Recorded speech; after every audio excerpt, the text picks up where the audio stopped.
Well, I think with the president's comments today, he recognized the mistakes that he has made by now embracing mask wearing, and the recognition this is not a hoax, it is a pandemic that has gotten worse before it will get better because of his inaction, and in fact, clearly, it is the Trump virus. All right. That was House Speaker Nancy Pelosi, of course, commenting about Donald Trump's most recent briefing at the White House on Tuesday. He brought back the coronavirus briefings. And in it, of course, there was a lot of doom saying, well, yeah, we're not going to be, it's going to be worse before it gets better.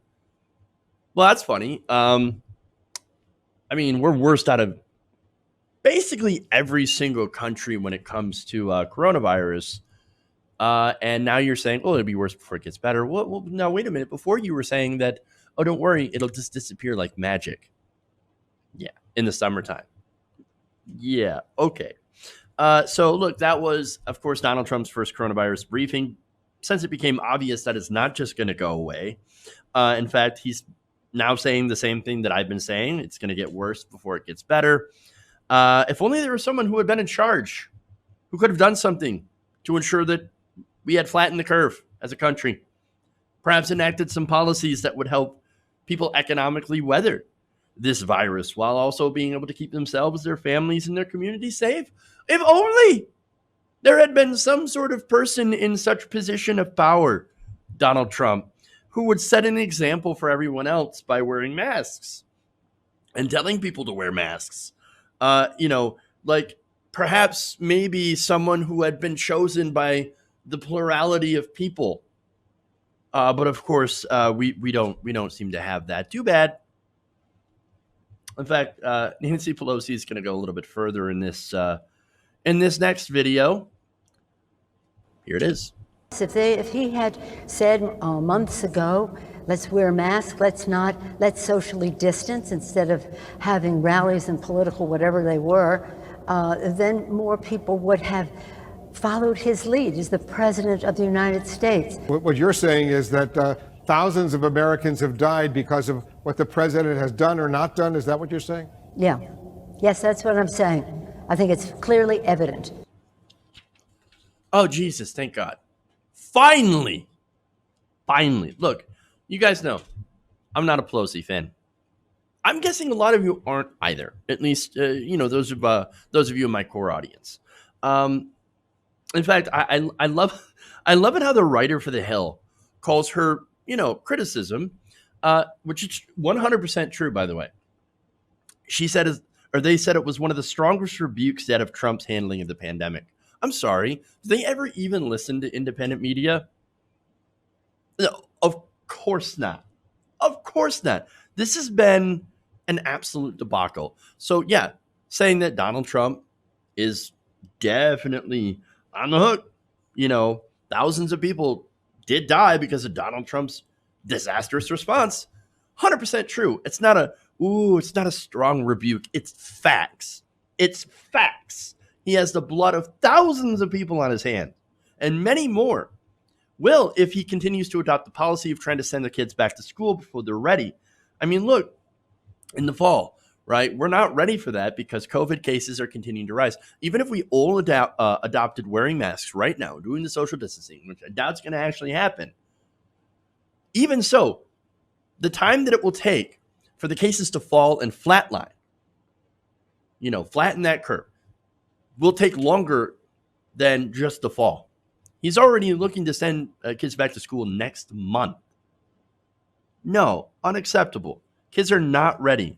Had we actually done this a couple of months ago, yes, then yes. And by the way, it's just words, right? There's no actual policies being floated by Donald Trump and the Republicans to actually do something about the virus. So it's all complete and utter empty bullshit. And it's because Donald Trump is losing badly in the polls. And he's afraid that the Republican Party, well, he's not afraid, right? He doesn't care about the Republican Party. But the Republican Party is afraid that they're going to go down the drain with him. And so that's why they're like, hey, get in front of the crowd, get in front of the crowd, get in front of the camera and tell everybody to wear their masks. That's great. Let's do that. But look, I would love for Nancy Pelosi to be stronger, to actually call out the real issues before it's like super incredibly late. And that's the thing, right? That's the problem. It always takes the entire house being on fire for the Democrats to actually call it out, to bravely call it a house fire. I mean, generally they won't do it because, look, progressives, we've been calling this out for months, right? We have been telling it like it is. We've been warning people, hey, this is a serious issue. Donald Trump's inaction is literally killing people. Whereas the Democrats, the corporate Democrats, the establishment are sitting there and saying, well, I mean, we could do it. He could do just, he could do a little bit more. He should probably believe in science. That would probably help. And no, you got to actually be strong. You got to be tough. If this guy is such a danger, right, that you keep saying in your ads, right, and you keep saying, well, then continue to call him out for this. Continue to do that. Don't worry about what Fox News is going to say about this. Republicans, I mean, look, the criticisms of Trump and his handling of the pandemic have been a little too tepid. I would have been a lot stronger. Now, the Never Trump Republicans, however, they've been ripping him a new ass. But we shouldn't be relying on Republicans to fight Trump. And also, by the way, when the Democrats do fight Donald Trump, it's usually through symbolic gestures. And that's the other problem I have with them. Nancy Pelosi ripping up a speech, but then also signing on to, add more people to, or add more money to the Pentagon. Or just a recent vote. We're just slashing the Pentagon budget just 10% in the middle of a pandemic was rejected by Congress. I mean, seriously. You can't even cut the Pentagon by 10%. 10%. That's the moderate proposal. I mean, Jesus. We can't even do that. So the Democrats are pretty useless. But when it comes to, fighting against Donald Trump, they're supposed to be the resistance, but they're just barely resisting and really resisting in name only, right? We shouldn't be relying on Republicans or Never Trump Republicans to fight against Trump in the way that we need to fight against him, right?